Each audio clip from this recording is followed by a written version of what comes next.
Hello viewers, welcome செய்கிறேன் அக்மல் ஃபுட்டுக்கு. இன்றைக்கி பார்த்தீங்கன்னா கர்நாடகா ஸ்டேட்டில் ரொம்ப பாப்புலரான ஒரு பிரியாணி தாங்க வந்து செய்ய போகிறோம். இது பார்த்தீங்கன்னா தொன்னை பிரியாணின்ட்டு இது பேருங்க. இது வந்து அவ்வளோ வந்து டேஸ்டியாகவும் இருக்கும். இதில் நம்ம செஞ்ச விதம் பார்த்தீங்கன்னா அதே மாதிரி அவங்க செஞ்ச மாதிரியே வந்து செஞ்சுருக்குறோங்க. இந்த ரெசிபி உங்களுக்கு பிடிச்சிருந்துச்சின்னா மறக்காத ஃபேமிலி அண்ட் ஃப்ரெண்ட்ஸோட ஷேர் பண்ணுங்கள். பக்கத்தில் இருக்க பெல் பட்டனுக்கும் ப்ரெஸ் பண்ணிக்கோங்க. வாங்க இப்போ எப்படி சொல்லணும் போய் பார்க்கலாம்.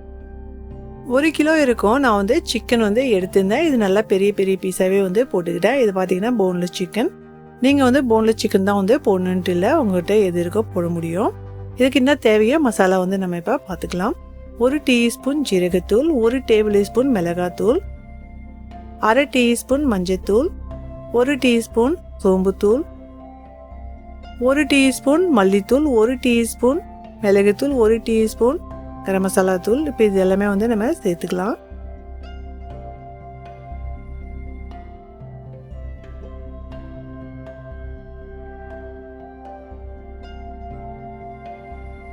இது கூடயே வந்து இஞ்சி பூண்டு விழுது வந்து 2 டேபிள் ஸ்பூன் வந்து நம்ம போட்டுக்கலாம். நம்ம எவ்வளோ இஞ்சி பூண்டு விழுது போடுறோமோ நல்லாவே வந்து உங்களுக்கு அந்த டேஸ்ட் இருக்கும். பாருங்க, இது கூடயே வந்து ஒரு 2 டேபிள் ஸ்பூன் வந்து கெட்டியான தயிர் போட்டுக்கலாம். புளிப்பு வந்து இல்லாத பார்த்துங்க அதிகமாக. இதுக்கு நல்லா நம்ம வந்து மிக்ஸ் பண்ணிக்கணும். அது கூட வந்து கொஞ்சமாக வந்து உப்பு போட்டுக்கலாம் எவ்வளோ தேவையோ. இது மிக்ஸ் பண்ணி நம்ம வந்து ஒரு 20 நிமிஷத்துக்கு நம்ம ரெஸ்ட் பண்ண விட்டுடலாம். அடுப்பில் பேன் வச்சுருக்கேன். ஒரு 2 டேபிள் ஸ்பூன் எண்ணெய் வந்து நம்ம போட்டுக்கலாம். எண்ணெய் நல்லாவே வந்து சூடாயிடுச்சு. நான் வந்து பச்சை மிளகாய் வந்து எடுத்துதான் ஒரு 10 இருக்கும். பச்சை மிளகாய் 8லேருந்து 10 உங்களுக்கு காத்துக்கிற மாதிரி போட்டுங்க. இதில் வந்து பச்சை மிளகாய் தான் வந்து அதிகமாக காரமாக வந்து நம்ம சேர்க்க போகிறோம்.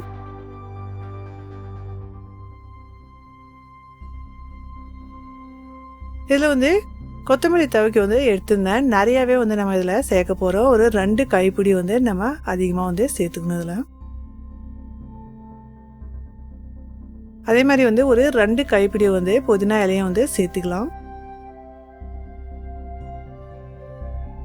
இந்த டிஷ்ஷுக்கு வந்து இந்த புதினா கொத்தமல்லி தாங்க வந்து அதிகமாக வந்து சேர்த்து போடுறோம். அப்போ தான் அந்த டேஸ்ட்டும் வரும். எடுத்து வச்சுருந்தா இந்த பச்சை மிளகாய் இதில் போட்டுக்கலாம். இதுக்கு நல்லா நம்ம வந்து வதக்கலாம். பாருங்கள், இந்த மாதிரி நல்லா வந்து வதங்கி வந்ததும் இதுக்கு நல்லா ஆற வச்சு ஒரு ஃபைன் பேஸ்ட்டாக வந்து நம்ம அரைச்சி தனியாக வச்சுக்கலாம். அடுப்பில் அதே பேன் வந்து வச்சுருக்கேன். அதில் 2 டேபிள் ஸ்பூன் எண்ணெய் போட்டுக்கலாம்.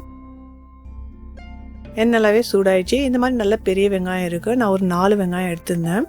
இது பார்த்திங்கன்னா ஒரு 400 கிராம் இருக்கும் வெங்காயம். இதில் பாதி வெங்காயம் வந்து நம்ம இப்போ வதக்கலாம். பாதி வெங்காயம் வந்து நம்ம வச்சுருக்கலாம். அப்புறமா நம்ம வந்து யூஸ் பண்ண போகிறோம் இந்த கட் பண்ண வெங்காயத்துக்கு.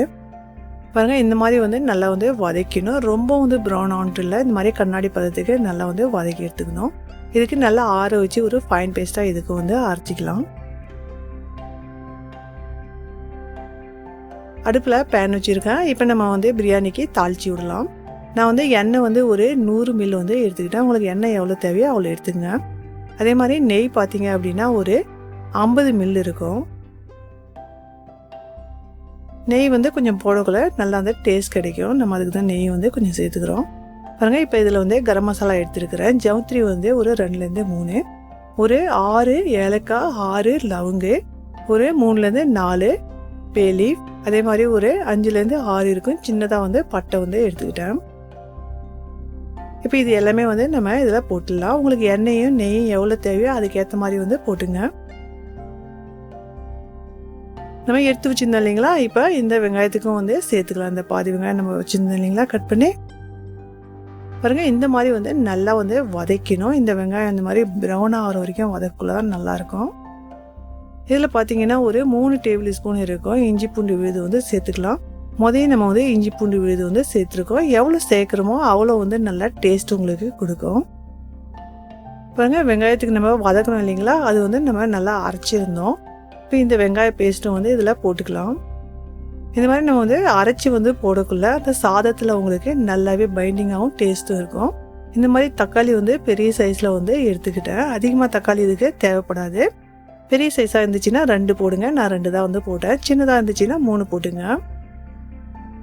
கொஞ்சமாக வந்து உப்பு போட்டுக்கலாம். இதுக்கு வந்து நல்லாவே வந்து வதக்கலாம்.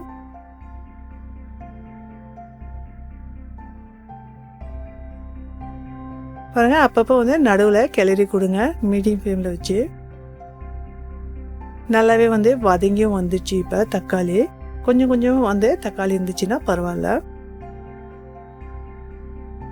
இதில் வந்து நான் தயிர் வந்து ஒரு 3 டேபிள் ஸ்பூன் இருக்கும் போட்டுக்கிட்டேன்.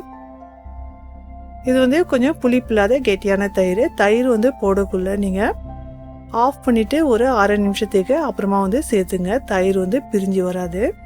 மறுபடியும் வந்து ஆன் பண்ணிக்கங்க. பாருங்கள் இதுக்கு வந்து மூடி வச்சு நம்ம கொஞ்சம் நேரத்துக்கு வேக விடலாம். பாருங்கள் நல்லாவே வந்து எண்ணெய் பிரிஞ்சு வந்துருச்சு. தயிர் வந்து இதில் நல்லா உங்களுக்கு வெந்து வந்துருச்சு. நம்ம புதினா கொத்தமல்லிக்கு நல்லா வதக்கி அரைச்சோம் இல்லைங்களா, அந்த பேஸ்ட்டுக்கு இதில் போட்டுக்கலாம். இந்த மாதிரி வந்து நம்ம அரைச்சி போடக்குள்ள உங்களுக்கு இந்த டேஸ்ட்டு வந்து நல்லாவே வந்து கொடுக்கும். நம்ம ரெஸ்ட் பண்ண விட்டோம் இல்லைங்களா 20 நிமிஷத்துக்கு, அந்த சிக்கனுக்கு இதில் நம்ம இப்போ போட்டுக்கலாம். இதுக்கு வந்து நல்லா நம்ம வந்து ஒரு 5 நிமிஷத்துக்கு வதக்கணும். அது கூடயே வந்து நம்ம 1 டேபிள் ஸ்பூன் இருக்கும். இதில் வந்து கஸ்தூரி மேத்திக்கு வந்து போட்டுக்கலாம். இது பார்த்திங்கன்னா காய வச்ச வெந்தய இலை. இது போடக்குள்ள உங்களுக்கு நல்ல டேஸ்ட் கிடைக்கும். இப்போ நம்ம வந்து ஒரு 5 நிமிஷத்துக்கு இதுக்கு நல்லாவே வந்து இதுக்கு வதக்கணும், மூடி எதுவுமே இல்லாத. இப்போ நம்ம வந்து 5 நிமிஷத்துக்கு அப்புறம் மூடி போட்டு கொஞ்சம் நேரம் இதுக்கு வந்து வேக விடலாம். ஒரு 5 நிமிஷத்துக்கு மீடியம் ஃப்ளேமில் வந்து வேக விட்டாச்சு. பார்த்திங்கன்னா இது வந்து கொஞ்சம் நல்ல சிக்கன் வந்து உங்களுக்கு வெந்தும் இருக்கும். அந்த புதினா கொத்தமல்லி எல்லாமே வந்து எதுனா கொஞ்சம் பச்சை வாசம் இருந்தாலும் எல்லாமே வந்து போயிட்டு இருக்கும். அந்த கிரேவி பாருங்கள் எவ்வளோ தலைன்ட்டு எவ்வளோ சூப்பராக வந்து இப்போ ரெடி ஆயிடுச்சு. பாருங்கள் இந்த கிரேவிலே வந்து உங்களுக்கு கொஞ்சம் தண்ணி இருக்கிற மாதிரி தெரியுது. அதுவும் வந்து நீங்கள் மெஷர்மெண்ட்டில் கணக்கில் வந்து எடுத்துக்கணும். நான் வந்து தண்ணியினுடைய அளவு வந்து எடுத்துருக்கிறேன். எனக்கு 2 பெரிய கப்பால் அரிசி ஆச்சு அளக்கக்குள்ள. 1 கப்புக்கு 1.5 கப்பு அப்படின்னு நான் தண்ணி அளந்து வந்து எடுத்துக்கிட்டேன். எனக்கு ஒரு அரை கப்பு தண்ணி வந்து நான் கம்மி பண்ணி தான் இதில் வந்து போட்டுட்ருக்குறேன். நீங்கள் வந்து அளந்து வந்து போடக்குள்ள தண்ணியினுடைய மெஷர்மெண்ட் வந்து பார்த்து போடுங்க. கொஞ்சமாக வந்து உப்பு சேர்த்துக்கலாம். இப்போ இந்த கிரேவிக்கு நம்ம மூடி வச்சிடலாம். இது நல்லா கொதி வர வரைக்கும் வெயிட் பண்ணலாம். நான் வந்து ஜீரக சம்பா அரிசி வந்து எடுத்திருந்தேன். ஒரு 3/4 கிலோ இருக்கும். இதுக்கு வந்து நல்லா ஒரு 15 நிமிஷத்துக்கு நான் வந்து கழுவிட்டு ஊற வச்சுருந்தேன் தண்ணியில். இப்போ தண்ணி எல்லாமே வந்து நம்ம வடிகட்டிட்டு போடலாம். பாருங்கள் நல்லாவே வந்து கொதி வந்துடுச்சு. நீங்கள் தண்ணி வந்து போடக்குள்ள மெஷர்மெண்ட்டு பார்த்து வந்து அதுக்கு அளந்து போடுங்க. அதே மாதிரி அரிசி வந்து நம்ம போடக்குள்ள அரிசியில் இருக்க தண்ணி வந்து அதில் போடாமல் பார்த்துங்க.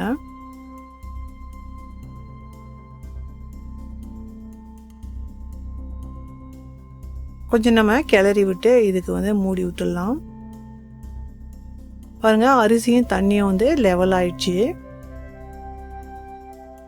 இதில் வந்து 1 டேபிள் ஸ்பூன் இருக்கும் லெமன் ஜூஸ் வந்து சேர்த்துக்கலாம். நம்ம வந்து தக்காளி பார்த்தோன்னா கம்மியாக வந்து போட்டிருக்கோம். இந்த மாதிரி லெமன் ஜூஸ் போடக்குள்ள கொஞ்சம் உங்களுக்கு வந்து அந்த புளிப்பு தன்மை அதில் சேர்ந்து கிடைக்கும். ஒரு அரை டீஸ்பூன் இருக்கும். இதில் வந்து நம்ம கரம் மசாலா தூள் போட்டுக்கலாம். இது போடக்குள்ள நல்லாவே வந்து கடைசியில் டேஸ்ட் கிடைக்கும். 1 டேபிள் ஸ்பூன் இதில் வந்து நெய் வந்து சேர்த்துக்கலாம். இதுக்கு வந்து கொஞ்சமாக நம்ம வந்து மிக்ஸ் பண்ணி விட்டுக்கலாம்.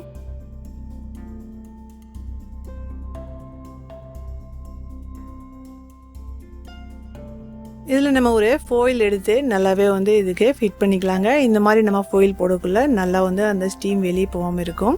ஒரு பழைய தோசைக்கல்லுக்கு எடுத்து நான் நல்லா சூடு பண்ணிக்கிட்டேன். அப்புறமா நான் சிம்மில் வந்து வச்சுக்கிட்டேன் அடுப்புக்கு.